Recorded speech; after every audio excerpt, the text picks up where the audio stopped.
তোমার সোশ্যাল মিডিয়ায় দেখবা কিছু মানুষ আছে যারা হচ্ছে আম, মানে মেবি তোমার ক্লাসমেট ব্যাচমেট, মানে সামহাও কোনো না কোনো টাইমে তোমরা একসাথে পড়ছো, দেখা করছো, বা কিছু একটা কমন গ্রাউন্ডে ছিলাম। সো তারা কি করবে, কিছু মানুষ তোমার সব অ্যাক্টিভিটিস ফলো করবে, লাইক তোমার স্টোরিজ দেখবে, তোমার পোস্ট দেখবে, সবই দেখবে, বাট রিয়্যাক্ট করবে না। তুমি স্টোরি দেওয়ার immediately they are gonna seen it, but এরা কখনো রিয়্যাক্ট করবে না বা তোমার সাথে কখনো অ্যাসোসিয়েট করবে না। সো এদের মতো মানুষরা দ্য রিজন যে তোমার অলওয়েজ নজর লাগে। আমি সেটার রিয়েল ভুক্তভোগী। এই জন্য I stopped giving stories on real time. And আমার হচ্ছে নিজের লাইফ, আগে আমি খুব রিয়েল স্টোরিজ দিতাম রিয়েল টাইমে, বাট এখন আর আমি দিই না। তো they are actually waiting for your downfall.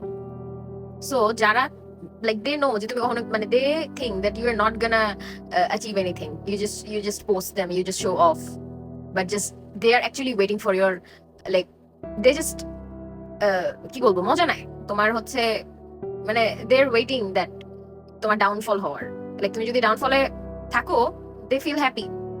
So give them a show, give them a freaking show.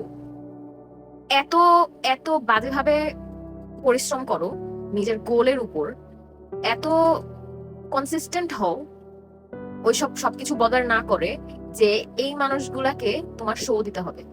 They are waiting for your downfall, they are watching you, so just give them a show. তাদেরকে এমন show দাও যেটার main character তুমি, and you're gonna be achieving what they couldn't. So don't stop, keep going.